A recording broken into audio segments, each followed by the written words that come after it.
From NJ.com and the Star Ledger, welcome to the Rutgers Rant, your one-stop podcast for the Scarlet Knights. With your host, Steve Politi, and Rutgers insiders Keith Sargent and James Cratch. Let's start shopping. Hello, everybody, back from sunny Jacksonville, and really not happy about it. If you're like me looking at the weather out here in New Jersey, I'd rather be back down there. Gator Bowl, 38-10 loss to Wake Forest for the Scarlet Knights. Joined by Cratch and Sarge as always. And fellas, I will say this from the start. I was wrong about this game. I thought it would be an abject disaster, a blowout with the potential for injuries, or certainly an embarrassing score. It was not that.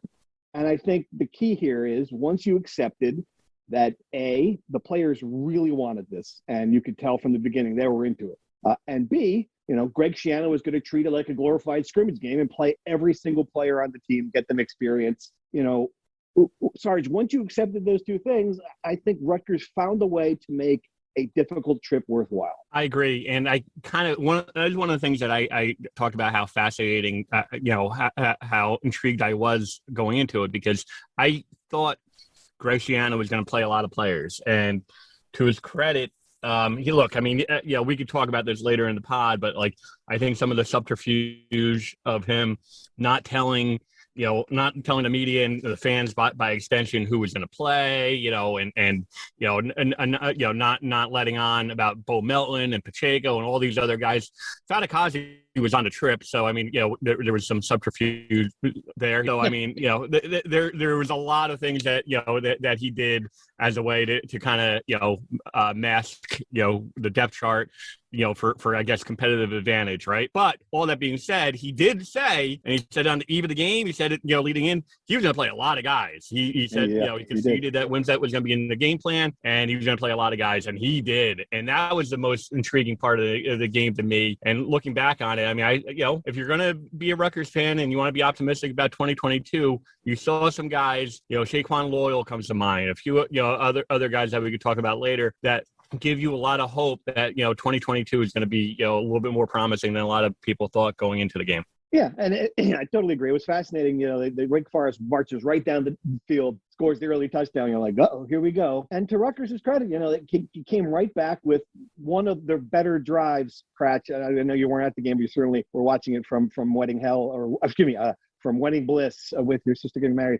Certainly, that was one of the better drives that they've had in a long time, and you saw some competency, you saw good blocking, you saw some good passes, you saw a lot of creativity. What did you think watching it on TV when early in the game, they seemed to show some offense competency? Yeah, I thought they had a great first half. Moving the ball, there was some creativity. I think in terms of the big picture, it did sort of feel like they had that drive, and it was like, okay, that's all we got, Right. That was it. If we could win this game 7, we were trying to win 7-6.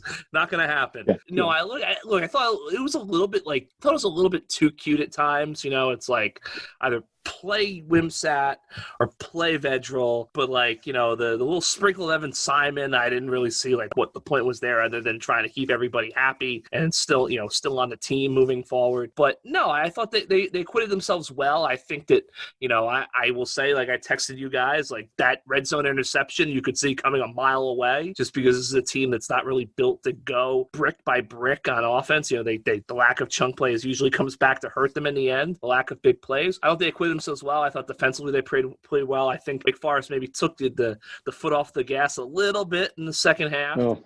Did they ever at the end of the first half too? Did they? Not kicking that field goal. Kicking that field goal, not going for it on 4th and inches. Yeah, again, I think that was a signal. I think Wake Forest took a gentlemanly approach to coasting into their historic 11-3 finish. I think it was top 25. And look, Wake is going to potentially be a preseason top 10 team next year. They got everybody back basically, so they're a team that's got a lot to look forward to. And I think they kind of eased up a little bit. Maybe that friendship between Clausen and Schiano came back to help. But look, I agree with you. I thought they acquitted themselves well. They got what they had to do out of it. I was a little puzzled with the subterfuge in the beginning, just because from my perspective, we talked about this. Bowl games are supposed to be infomercials for your program, and it's kind of hard to have an infomercial when you don't want to let anyone know who's playing. Right. And look, I had fans. I mean, I had, who were planning on going down to the game who said, who were asking me as if like I'm going to all of a sudden just give them the program secrets on the slide, which I wasn't going to do. But, I was reporting what I could report, but they want to know who is playing, and I guess the point was, if I'm going to spend $2,000 on this trip down there, look, I know that they're an underdog no matter what, but I want to know who's playing. And again, the reason why, us in the media kind of press, coaches and schools to be forthcoming on whether it's injuries or who's playing, depth chart, all this other stuff is because, the fans want to know. And we're it's not just us asking, but the fans are asking us, so we're asking the coaches. So, and again, Rutgers isn't the only school, and if you're ranking, who's the most secretive, Rutgers might be in the middle of the pack there. But this week going into it, I thought was an opportunity where Graciano could have been a lot more forthcoming. Certainly acknowledging the fact that Bo Melton wasn't going to play, Isaiah Pacheco. Look, it's 2020. You see all these players opting out for pro. Like, just be forthcoming with it. And all right, so we did know. I mean, I think we all sort of agreed that Gavin Wimsatt had to play, and he did play. I mean, this was our first extended look. Rutgers had 5 players throw a pass in the first half alone, which is pretty wild. I'm not sure I've ever seen that in the game. Wimsatt, it was a mixed bag. He scrambled for 31 yards on one really nice run, the shifty run that I don't think we've seen, a quarterback make, or maybe any skill player make, this year.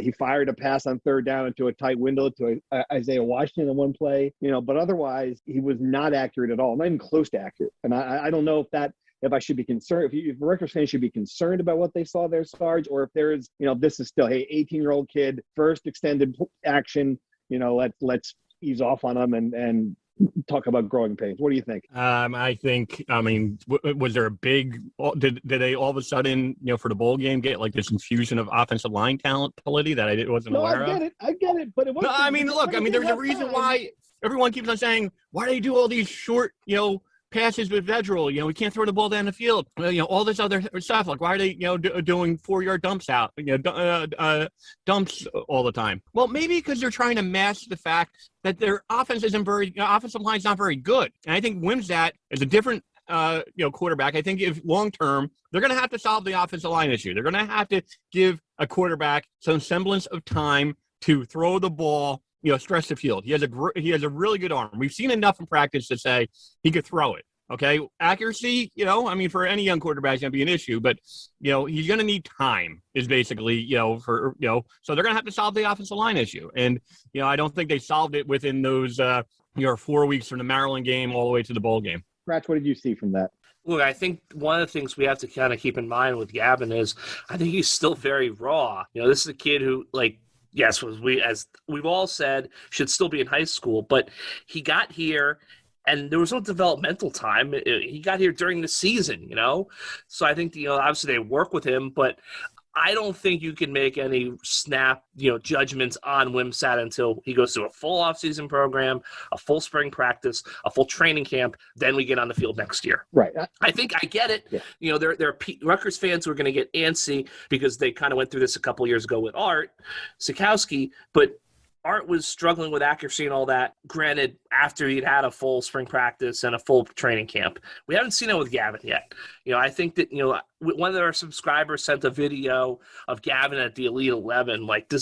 He's thrown two things. One, I never look at camp stuff when he's throwing a bunch of wide receivers he's never met, And two, Gavin didn't really start even working with a private quarterback coach until the pandemic. He was a guy who played hoops and ran track and played baseball, that was the thing. He was a double guy for the basketball team in the winter. He wasn't working out with a quarterback coach. His rise as an elite quarterback prospect really didn't happen until right before his junior year of high school. So he is a very raw, I think in many ways he's sort of a lump of clay that Rutgers is now going to get to kind of shape moving forward. And they didn't have time to do that in season. So I think the jury is very much out. You got to give Gavin a little bit of grace here. I thought he showed some good things. His pocket presence, I think, is the biggest positive you can take away. Rutgers has not had a quarterback who can sidestep a pass rush, and there's plenty of pass rush coming at Rutgers quarterbacks these days, and make plays like that scramble down. All right, defensively, on the other side of the ball, Sarge, there was a moment in that game in the press box where you were holding the flip card, and it looked like, and you said to me, I don't recognize this defense, as I think was your direct quote. There were so many guys in there, that we hadn't seen during the year. They were shifting them out, using them in the secondary, and again, I'm gonna give, it's one of the true false questions, but Dave Clawson really did a nicey to Shiano by not really exploiting the secondary, I thought, and throwing the ball down the field a lot. That said, those guys did hold their own in a lot of different ways. I mean, it was interesting to see how many young players were out there, and I thought, given that, it was better than you could have hoped. Yeah, at one point they had 2 true freshmen, Cameron Stewart and Shaquan Loyal, and then they had 3 or 4 guys who really barely played this entire year. So like more than half the defense at one point during during a crucial point in the game too, in the second quarter, were all just like completely new guys. So look, if again, I said it before, the 2022 season, we went into this after the Maryland game thinking, oh my God, they're going to lose 6-7 starters on defense, potentially. They're going to lose, probably, a bunch of guys on offense as well, that, there's going to be a lot of question marks. I think it did. I think it really did answer some of those question marks that, and Graciano did the old coaching adage that now we have film going to the offseason. Well, that's good for them. But, if you're a Rutgers fan and you want to have a little optimism, you could say, well, some of these guys held their own during, not garbage time, not the fourth quarter against Ohio State when you're throwing these guys out there, in a 30-point blowout, during a crucial point in the game, and they held their own. All right, good stuff. Let's dive into true or false here and then address some more of these specific topics. True or false, guys? Keeson Abraham picks off that pass early in the game. Rutgers had a shot. Sarge, true or false? True. Ratch? I'll say false. I just think Wake Forest offensively too much. Yeah, I'm going to say false as well. I don't think it would have made that big of a difference. All right, true or false? Rutgers fans deserve a ton of credit for traveling in the numbers they traveled to this game. Sarge, true or false? True. I never got a full estimate. I'm not, Jerry Carino or Brian Fonseca, who are really good at estimating. But I think you could probably say, I mean, they were saying 2,500 to 5,000. I think they might have actually exceeded 5,000, but maybe 5,500. Cratch, true or false? True. I mean, well, I'm sure we'll have a little chance to discuss, but it was not easy to get anywhere in this country over the holidays. So definitely true. Yeah, it's a big capital letters. True. I totally. They could have driven. I mean, some people on the podcast here, I'm not going to mention names, but was dedicated enough to actually drive. But all right, so real quick, I'll just break lose your mind. Rules. So this to give you an idea of how crazy it was. Obviously, my sister's wedding on Thursday. My brother and sister-in-law had another wedding to attend in Milwaukee on Friday. Their flight got canceled like 4 different times. Like, I'm literally at the reception with my brother being like, well, if you can, maybe you could fly Allentown to Milwaukee, Chicago, and then rent a car. Or maybe you could fly to Fond du Lac from LaGuardia. So, like, I can't imagine. Like, they got there, thankfully, but they were literally on, like, their 5th flight and 2nd airline to actually get to the place. So I think that Rutgers fans who got there deserve a lot of credit because flights were getting canceled all over the place. Yeah, short notice, and it was not an easy place to get to, and especially when you have low expectations for the game. And they were everywhere, Sarge. We were wandering around town, bumped into fans down in Jagsville. The restaurants we were at. I mean, yeah, it was. They were clearly had. I thought they had as many fans as Wake Forest. They did really in the game. They did. So, I would agree. All right, true or false? Gavin Wimsatt. This should be a good thing too. We've been pronouncing it wrong all year, which told me Gavin Wimsatt will start the 2022 season opener against Boston College. Sarge, true or false? True, but I want to get back to that, okay? Okay, true. Scratch, true or false? True. All right, I'm going to go false just to make the fans lose their minds. We'll get back to that one. True or false? Fran Brown will be the next defensive coordinator. Sarge, true or false? False. Scratch? False. Wow, okay. I don't have any inside information, so I'll jump with you and say false as well. True or false? Bo Melton, Isaiah Pacheco, and the rest of the players who opted out should have played in the game. Sorry, it's true or false? Big false. Cratch? False. Did you see the Wake Forest player who broke his ankle? Did you see Matt Corral? I mean, these guys are making decisions. Look, I mean, coaches. Brian Kelly opted out and went to LSU because he knew they're going to play in a not even a second tier bowl, like a really good bowl. Like, this is a business, guys. I mean, if you haven't figured this out to this point, I don't know what to tell you. But these guys are looking out for themselves, and you can make a case that a few of them might have had more exposure. But the idea of getting hurt, like the Wake Forest guy who broke his ankle and had to be carted off, or Matt Corral, or any of these other countless examples. I mean, I cannot rip a player for making that decision. Go ahead, Kratch. We got something?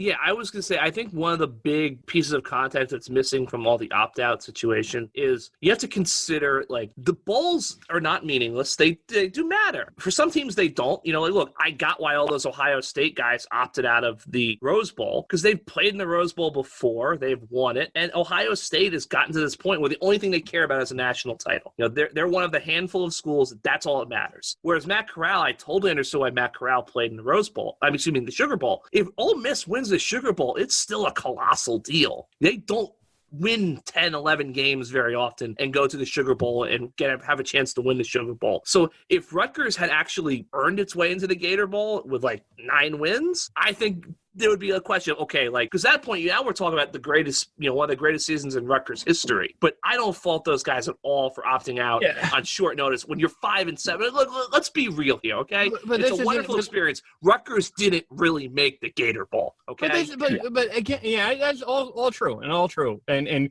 these guys, Pacheco and Melton, were literally, already committed to. They signed with agents. I know they probably could have got a waiver, but they were, their hearts and minds were set on NFL draft prep, okay?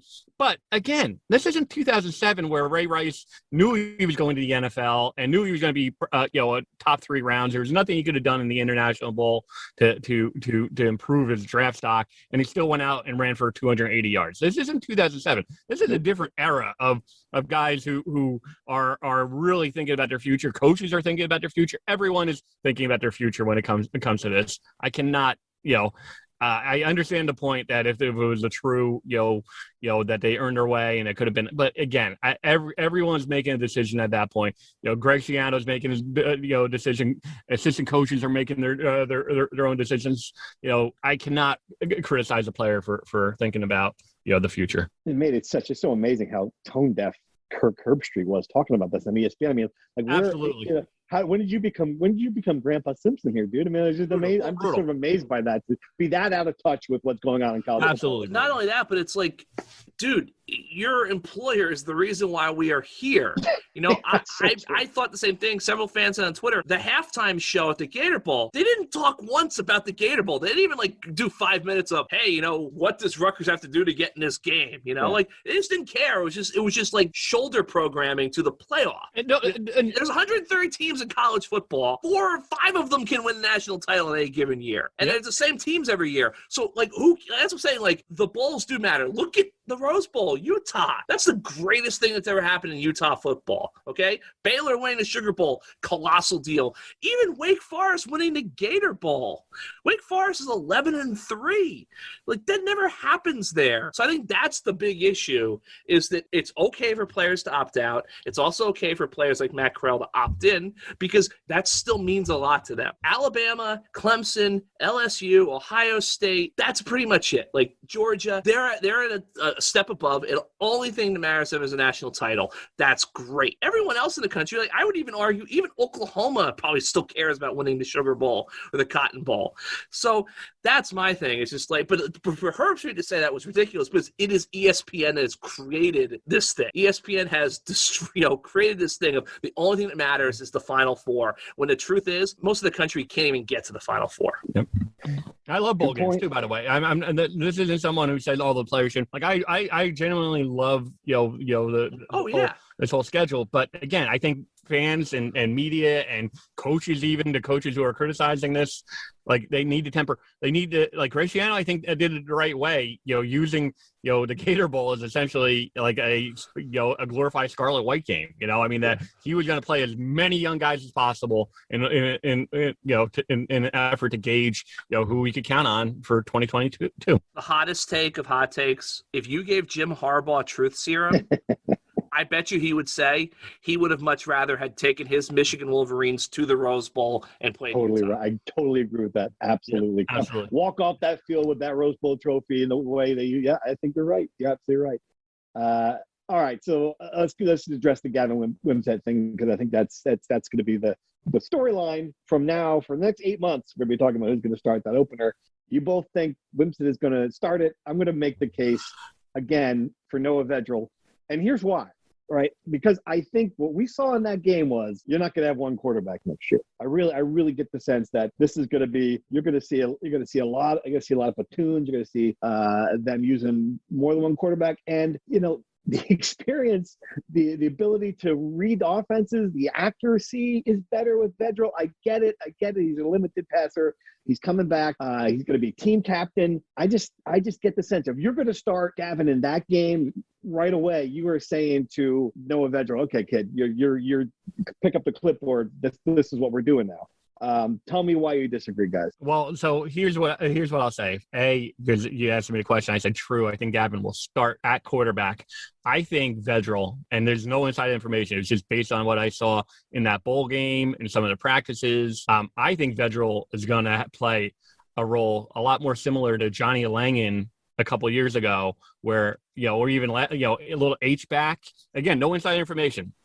I just think that he's such a tough kid. His greatest strength that we saw this year was the ability to just take off and run the ball. I think they're going to use him in a lot of different ways, kind of like what they're doing with Langan. And he could play quarterback still. I think he's going to be a multi-positional, Swiss Army knife type guy, along with similar to Johnny Langan. And again, no inside information. But I saw on that gun run package where normally he was split out early in the year, he was splitting out, all the way getting out of Dodge. This time he was actually staying in the backfield where Langan would take the ball and Vedral was actually blocking. So he wasn't afraid to get his nose in there. I think Noah Vedral is going to be a football player, kind of like what they always say. Well, what position are you, Johnny Langan? He's a football player. I think Noah Vedral is going to be a football player next year. But Vedral's not Johnny Langan. He's not built the same way. He's a tough kid, and he can run. And we've seen quarterbacks make that transition. Langan's like 6'4", and 250 pounds. Yeah, he's a football player. But I mean, how many times have we said, how's he taking that hit? Like, I mean, there were probably a half dozen hits this season where we're like, what the heck? Like, how is he coming back? How is he getting back up? The kid is tough. I think if you have a full off season to get him, prepared for other positions, I think he's going to be a multi-positional H-back, quarterback, type guy. Again, no insider information, just what I saw, both during the Gator Bowl, some practice, and just my own read on the situation. Crash, break the tie. Sarge makes a very interesting argument in theory.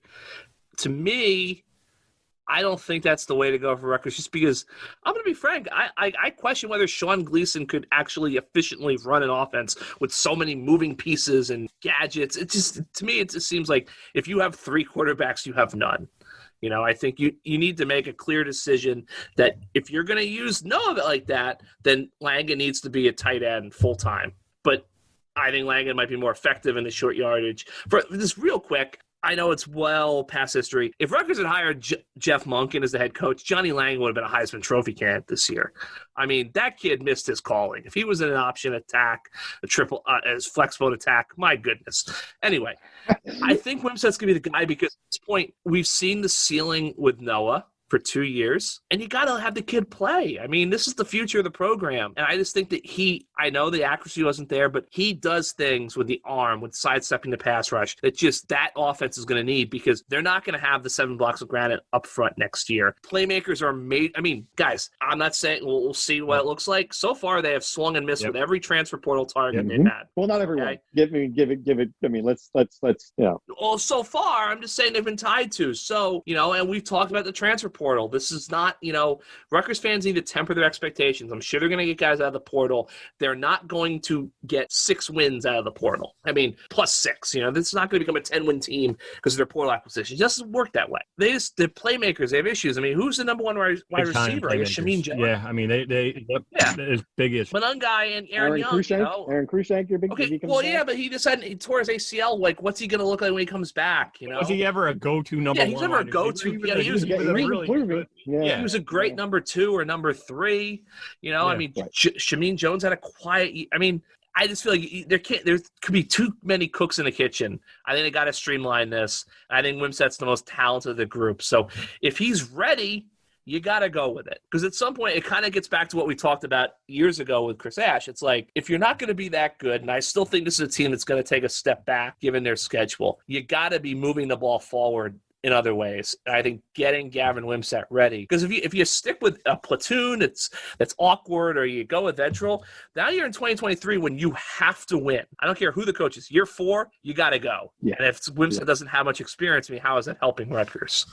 Well, I mean, and you make a great point early on that this next 8 months is going to be the key to the whole thing. If they have to develop him when you get to August, he's got to be a more polished product, and I guess we'll wait and see if he is. All right, let's dive into some Rutgers insider questions. Real quick. Can I just steal Politti's thunder here and ask the true false? Because I'm curious on Cratch's take on this, on yours. There will be at least one surprise Rutgers player entering the transfer portal this offseason, like a player that you didn't really think. Like what we've seen with Mike Maietti or Jonah Jackson the last couple of years, like a player we're like, oh, God. True or false? Cratch. I'll say true, just because I think the world has kind of opened up now, so people can, plus these guys have extra year or 2 years. So I will say true. I mean, you never want that late January surprise like with Maietti and like with Jonah Jackson, but, it definitely has something you have to watch for, as we've seen that can happen. Gee, that sounds ominous. Oh, okay. Yeah. I mean, I think just the nature of college football is that someone is, if this time last year you wouldn't have necessarily thought that Art Sikowski was going to be in the transfer portal. So, Steve, you're breaking the rules. You're breaking it's true or false. Okay, Steve. I mean, you have to know the rules of true or false. I made the rules, Sarge. Got a $10 bill in my pocket for this. Is great. So I got to jumping around. But this is a great story. So we're in the press box, and the only player we want to talk to is Gavin Wimsatt. I mean, Johnny Langen's a great kid. He was a player of the game. I didn't need to hear from him. I mean, they brought out Aaron Young, nice guy. Isaiah Washington threw a trick pass on a trick play. Again, nice kid, played a good game, caught a big pass. The only player we want to see. We haven't talked to Gavin Wimsatt all year about it. The last person to talk to Gavin Wimsatt was Cratch, I think, on the field in Kentucky. I don't think anyone's talked to him since. So here we are, and I look over we put in the request to Jimmy Gill, the great Rutgers sports information assistant director. He's okay. We need Gavin. We need Gavin. So I look at Sarge and I say, what do you think? We're going to get him? I said, Carson's like, I Sarge, the ultimate optimist. I said, I think they're going to give him to us. I can't see why they wouldn't. I said, you want to bet, Sarge? And he goes, sure, okay, I'll bet you $1. Okay, $1. Great, $1. So we get down there. We're down in the bowels of the Gator Bowl. And sure enough, right, we find out pretty soon that, they thought about it. They considered, but, we'll make him available in spring. And Sarge just takes out his wallet, but he doesn't have $1 in there. He doesn't have $1 in his wallet. So what does he do? He holds up a $10 bill, and I take the $10 bill, and I say, yeah, we'll get you change as soon as I can. He's never getting that $9 back. I'm going to expense it, by the way. And I know, my editors are listening to it, but I'm going to have to figure a way because, that $9 difference is hurting already. I'm still feeling it. You're still feeling it. Yeah, that was just a bad bet. Let's dive into some insider questions. We are off the rails, by the way. We're off the rails. Of course, it's the last podcast. I mean, what else? What else we could do? It's like the game. It's like a scrimmage for next year's podcast. All right, lots of questions about what the Gator Bowl meant for recruiting. Does it change the story of recruits in the short term?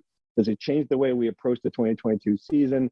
We don't have any sort of information on this, guys, but I did talk to someone who said that the fans, the recruits do not care how you got into a bowl game. They just know you're in a bowl game. So accepting that, I think it's going to make an impact. Cratch, what do you think? Do you think this is going to move the needle with the high school kids in 2022, 2023 beyond? Yeah, I think it can help. I mean, it's more positive, information for Rutgers to provide to them and everything to convey to them. As for the 2022 season, doesn't mean a darn thing to me. I don't think this is anything that springboards them into it. Like, look, it's a great achievement. They had to accept it, but this was there's an asterisk by this one. I think Rutgers should, Rutgers' goal now should be to actually get to a Gator Bowl level game on its own merits, on field, and then celebrate that greatly. All right, moving on. A lot of more questions about the latest with the coaching staff changes. Who's in, who's out? Why was Rob Smith not retained? Who is the best DC Rutgers realistically could hire? What do you guys think? Is Fran Brown? You both weren't quite sure that Fran Brown would be the guy here.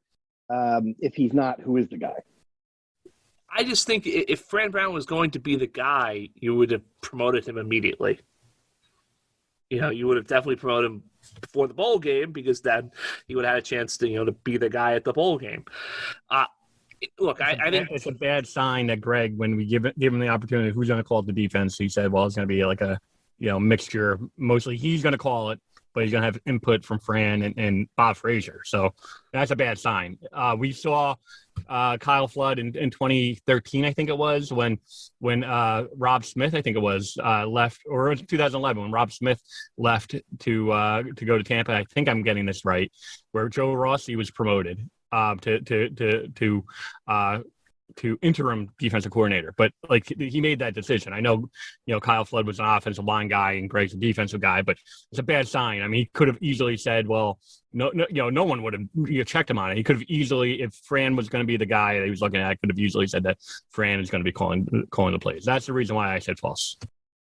Do we know that Greg wasn't calling the plays all along? We're pretty sure that Rob Smith would. I'm just kidding. Seriously, it wouldn't surprise. He said, Greg has said on the record before. I think it was definitely at Big Ten Media Days when Andy Grider from the Pioneer Press, it was obviously Rob's last stop was Minnesota. He said Rob called the plays. I believe Rob called the plays.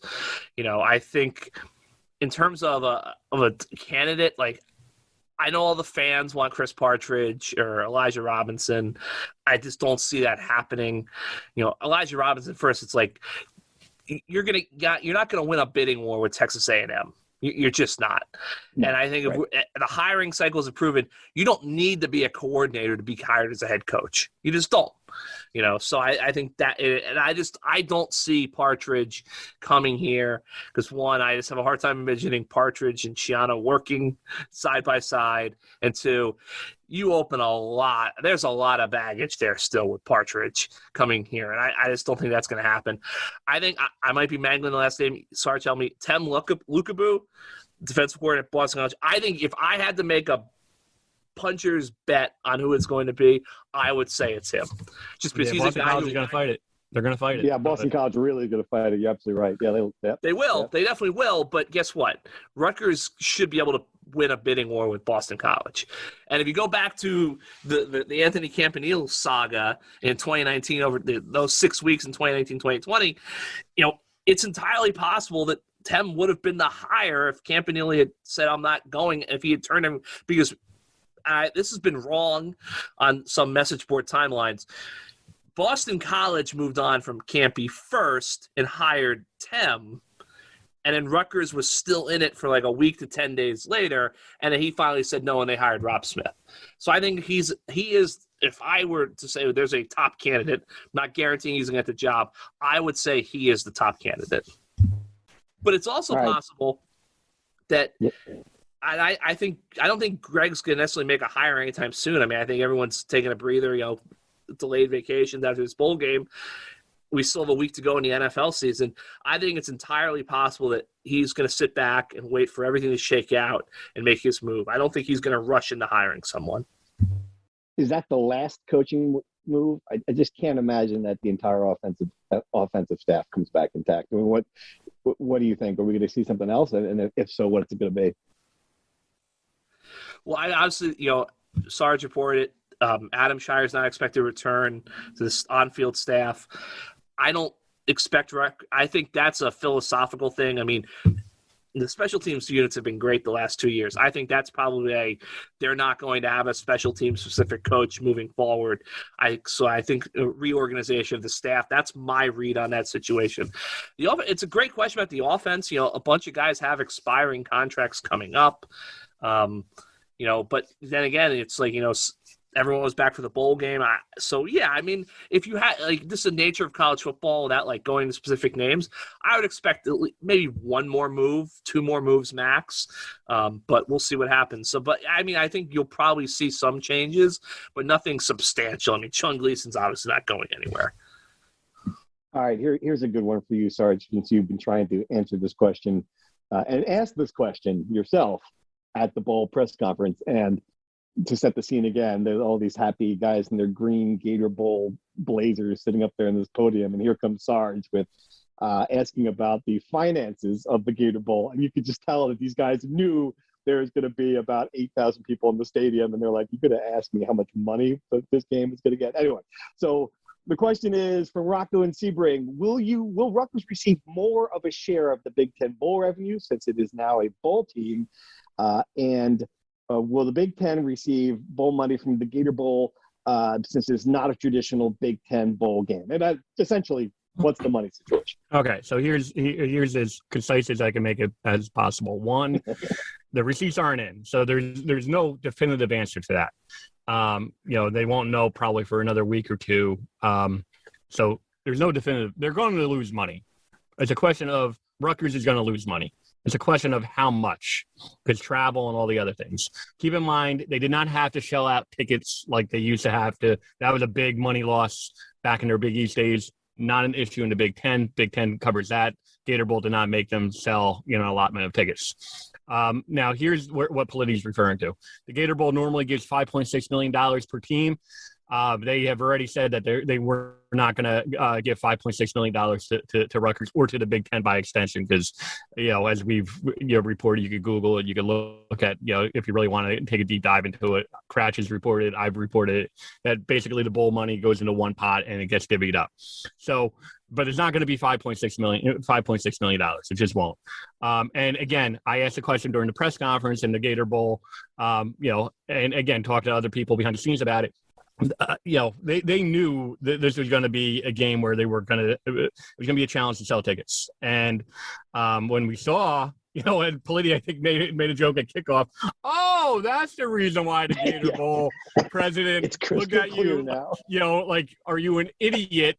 Just wait till 10:59 a.m. on tomorrow when you see that there's literally no one in the stands. So look, they talked about sponsors pulled out because once an SEC school was out, that there had some sponsors pulled out. Certainly the tickets were a challenge. So, I can see from the Gator Bowl perspective that they're looking at the receipts and they're like, well, the money just doesn't exist. So we cannot get that money. So again, long answer long, Rutgers is going to lose money on this bowl trip.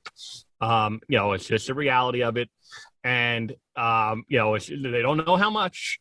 And, they're certainly not going to profit, financially from this bowl experience.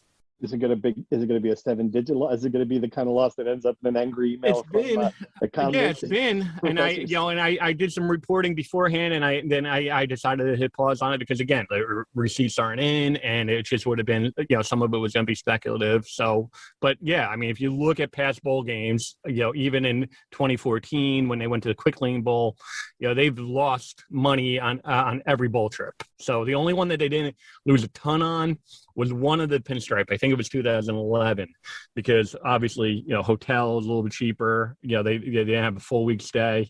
They didn't have to fly. So, one of those two Pinstripe bowls, they didn't lose as much, even though tickets, I think they might have got hit on because again, back in those days, there was a commitment that they had to sell X amount of tickets, like 10,000 tickets. And if you didn't, then you had to pay for whatever tickets you didn't sell.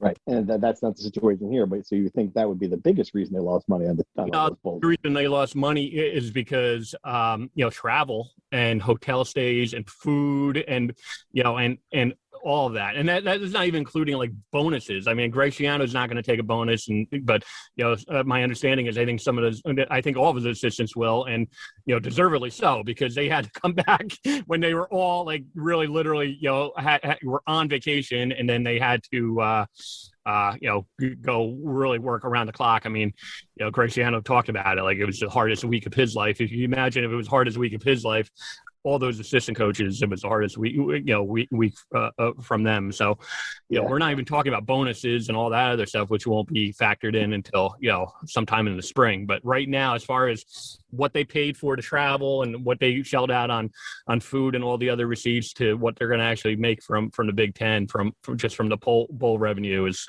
they're going to lose money. A great story would be just listening to what the assistant coaches' wives said when they heard the news about this. But go ahead, Kratz, sorry.